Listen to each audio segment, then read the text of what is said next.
Good morning. কেমন আছো তোমরা সবাই? আমার আরও একটা নতুন ব্লগে তোমাদের ওয়েলকাম জানাই। আজ সকালের ব্রেকফাস্টে হবে ডোসা, মশালা ডোসা। ওই যে সেদিন বললাম খুবই খারাপ একটা ডোসা এনেছিল, তারপরে নিজেই ভেবেছিলাম করব। তো আমি এখানে একটু নর্মাল আলুর পুর বানিয়ে নিয়েছি। মশালা ডোসার আলুর পুরটা বানানো খুবই ইজি। অন্য কোনো দিন রেসিপিটা ভালো করে দেখাবো। বাকি হ্যাঁ, ডোসার কিন্তু ওই পিঠেটা হবাই মানে বেশি ট্রিকি। তো আমার খুব একটা খারাপ হয় না, বাট আজ দেখো শেপটা পুরো অ্যামিবার মতো হয়ে গেছে। যাই হোক, খেতে ভালো হলেই হবে। তো এখানে আমি কিছু ডোসা করে নেব আর ভাবছি সঙ্গে একটু চা খাবো। চাটা যদিও আমার খাওয়া বারণ, বাট কী বলো তো, চা না খেলে আর আজকে পারবো না। খুব মাথাটা ধরেছে, কাল রাতে অনেকক্ষণ ধরে কাজও করতে হয়েছে। তো আগে গরম গরম ডোসা খেতে ভালোও লাগে। সোনুকে একটু জিজ্ঞাসা করে নিই কেমন হয়েছে।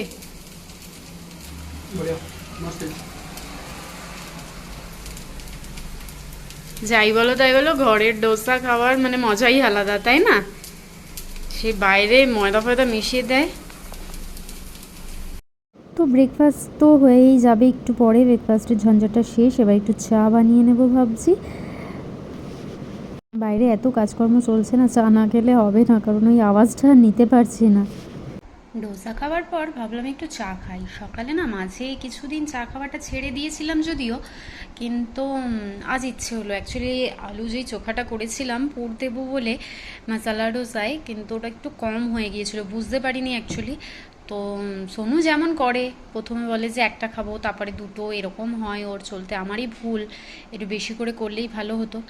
যাই হোক, তো শেষমেশ আমি একটা এমনি ডোসা পাঁপড়ের মতো করে খেয়ে নিলাম, মানে প্লেন ডোসা বলতে পারো, উইদাউট এনি চাটনি আর কিছু। তো একটু চা খাই, ভালো লাগবে।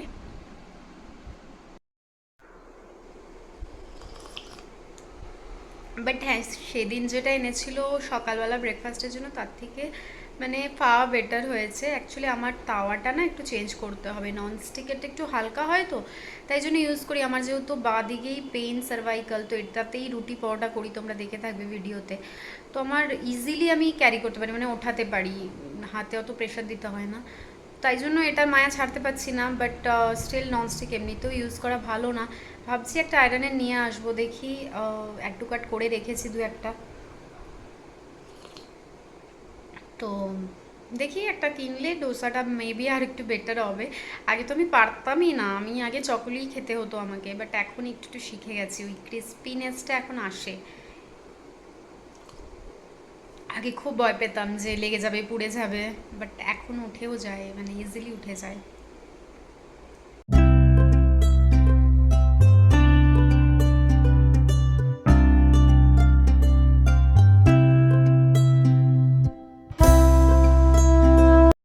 এই ফেস্টিভ্যাল উপলক্ষে ফ্লিপকার্টে অনেক কিছুই অর্ডার দিয়েছিলাম, তো টুকটাক চলেই আসছে। তো যেমন যেমন আসবে তোমাদের সাথে আনবক্সিং বা আনপ্যাকিংটা শেয়ার করব।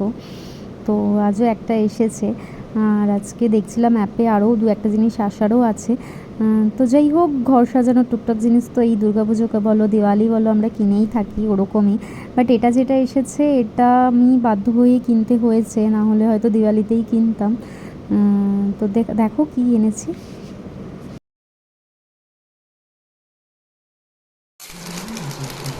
আগে টেবিল রানারটা সোনু খারাপ করেছিল, তো এইবার একটা টেবিল রানার এনেছি, হোপসো এটা একটু বেটার ওটার থেকে। প্রিন্টটা খুব ভালো, প্রিন্টটা ভালো লাগছে না? হ্যাঁ, একটু লং আছে, বাট ভালো প্রিন্টটা, আমার বেশ ভালো লাগলো। মান্ডালা টাইপের, এই প্রিন্টটা পুরো মান্ডালা টাইপের।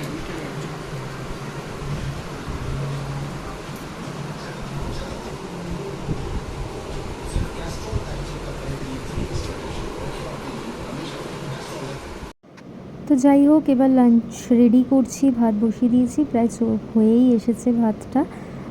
গোবিন্দভোগের চাল, খুব একটা মানে টাইম লাগে না। আর আজকে বিশেষ কিছু বানাবো না, একটু ডাল সেদ্ধ দিতে বসিয়েছি, ডাল করব। তো দেখতে থাকো ব্লগটা।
পুজো দেওয়া কমপ্লিট, রান্নাবান্নাও করে নিয়েছে। আজকে একটু দেরি হয়ে গেছে, অ্যাকচুয়ালি স্নান করতেও পুজো দিতে ঘরে একটু কাজ ছিল। তো যাই হোক, রান্নাও কমপ্লিট হয়ে গেছে, এবার লাঞ্চটা করব। সোনু স্নানটা করে নিই, ও কিছু একটা করছে কাজ। তো যাই হোক, ও স্নানটা করে এলেই লাঞ্চটা করতে বসবো, আর তারপরে তোমাদের সাথে দেখা হচ্ছে। লাঞ্চ করে ভেবেছিলাম একটু রেস্ট নেব। তোমরা বেডের অবস্থাটা দেখো, এভাবে বেড থাকলে কি আর ঘুম আসে? ঘুমাতামও না, যদিও একটু রেস্টই নিতাম, শুধু অল্প একটু আমি রেস্ট নেবো নেবো করে যদিও ঘুমিয়ে পড়ি, বাট স্টিল এরকমভাবে থাকলে বেডটা ঘুমানো যায় না বলো। যাই হোক, আর আজকে সকালে বিশেষ কিছু করতে পারিনি, বেডরুমটাকে ঝাড়পোছ অ্যাকচুয়ালি ভেবেছিলামই সকাল থেকে যে বেডশিটটা চেঞ্জ করব, বাট তারপরে ভাবলাম যে না থাক, বেলার দিকে একটু করব, অন্যান্য কাজগুলো করার ছিল, মানে ডাস্টিং ফাস্টিং বাইরের হলটা। তো যদিও বাইরের হলটা এখনও চেঞ্জ করিনি, দেওয়ান কুশন কভারগুলো, বাট এখন একটু রেস্ট নেব, কারণ একটু টায়ার্ড লাগছে, হাতের পেনটাও একটু বাড়ছে। আর আমার এরকম বেড থাকলে তো ঘুম হয় না, এর আগেও বলেছি, বেড থাকবে পুরো টান টান বেডশিট থাকবে, কাঁচা একটা সুন্দর মানে স্মেল আসবে কাঁচা বেডশিটের দিকে, আমার ওটাই বেশ ভালো লাগে। আমি যদি মানে আমি পারলে ডেলি বেডশিট চেঞ্জ করি, এমনই একটা আমার অভ্যেস। তো যাই হোক, সেটা হয়ে ওঠে না, আগে করতাম বিয়ের পর পর প্রথম প্রথম, বাট হ্যাঁ, খুব একটা নোংরা তো আমার হয় না, বাট স্টিল আমি চেষ্টা করি সপ্তাহে একবার অন্তত চেঞ্জ করে দেওয়ার, বাকি 4-5 দিনও মাঝে মাঝে চেঞ্জ করে দিই। তো যাই হোক, এটা করে ভাবছি একটু রেস্ট নেব, আর তারপরে বিকেলে উঠে বাকি হলটাও ঠিকঠাক করবো ভাবছি।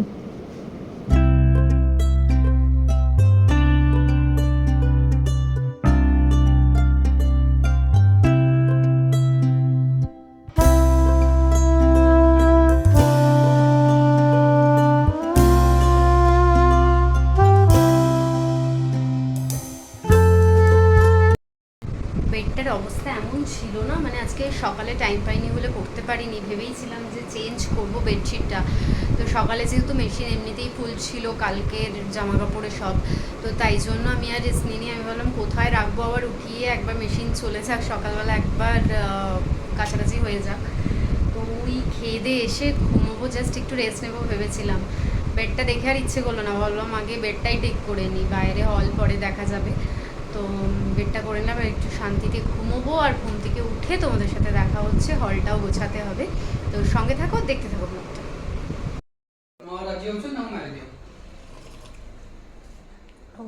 একটু চা নিয়ে বসলাম। কি শুনলাম গো আজকে, মানে আমার যে মেড আসে সে আর কি নেপালি, তো এখানে কি হচ্ছে, ব্যাঙ্গালোরে একটা নেপালি মেয়ে মানে বিয়ে করেছিল বোধহয় বেঙ্গলিকে, আমি পুরো নিউজটা যদিও জানি না, এক্ষুনি দেখছিলাম ইউটিউবে। তো তাকেও সেই দিল্লি শ্রদ্ধা কেসের মতনই ওরকম 35 টুকরো করে ফ্রিজে ভরে রেখেছে, মানে যার সাথে প্রেম করতো সেও মানে মুসলিম ছিল। আর এমনিতে মেয়েটা বিবাহিত ছিল, তার হাজব্যান্ড মানে ওয়েস্ট বেঙ্গলেরই কোথাকার জানি না, একটা ছোট বাচ্চা মেয়েও আছে। মানে এসব নিউজ শুনলে না সত্যি কি যে খারাপ লাগে। আমি নর্মাল মাছের বাজারেই যেতে পারি না, মানে মাছ কাটাই দেখতে পাবো না, গন্ধ তো ছেড়েই দাও, দেখতে পাবো না বলে, মানে মানুষ কি করে যে মানুষকে 35টা টুকরো করতে পারে ভাবাই যায় না। রাতের ডিনারে পরোটা করব, আর সকালের অল্প পনির আছে, বাট তাতে হবে না, কিছু একটা ভাজতে হবে, দেখি পারলে ভেন্ডি বা পটল ভেজে দেবো, তাহলেই হয়ে যাবে রাতের ডিনার। বাকি আটাটা এখন মেখে রাখি, আর তারপরে দেখা যাবে।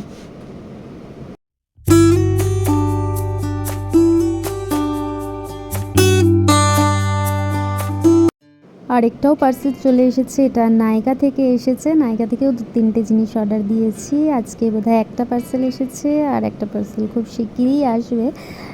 তো যাই হোক, আজকে তো ব্যাক টু ব্যাক এসেই যাচ্ছে। অবশ্য নায়িকাটা একটু লেটই করে, আমাদের এদিকে জানি না, এই এরিয়াতে হামেশাই সন্ধ্যে 7টা-8টার সময় আসে। তো যাই হোক, চলো দেখতে থাকো কী এনেছি নায়িকা থেকে।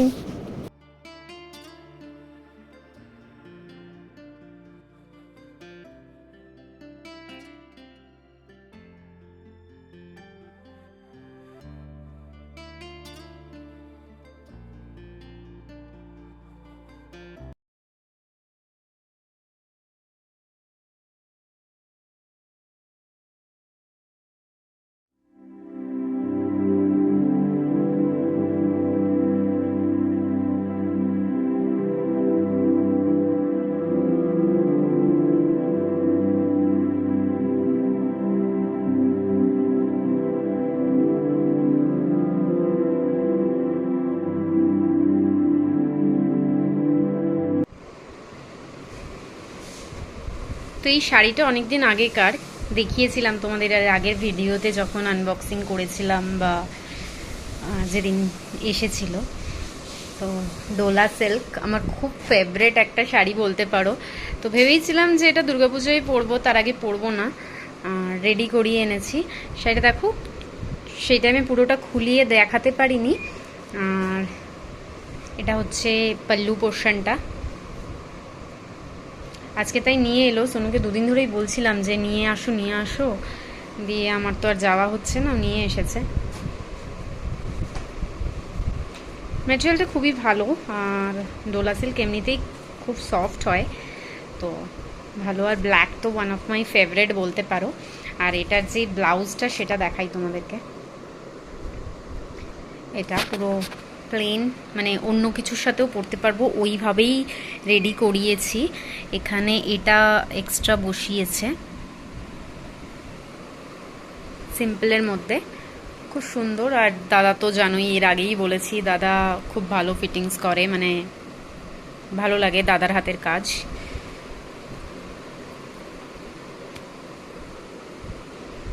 তো এটা হলো পুরো শাড়িটা, এই পাল্লু পোর্শন।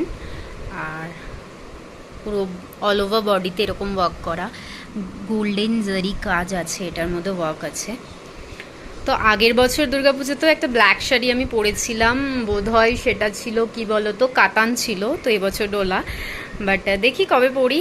আর এবছর দুর্গাপূজায় না, এবছর দুর্গাপূজায় মানে বেশিরভাগই হয়ে গেছে কি বলতো ব্ল্যাক, মানে একটা কোয়ার্ড সেটও নিয়েছি, ওটাও ব্ল্যাক আর হোয়াইটের উপরে।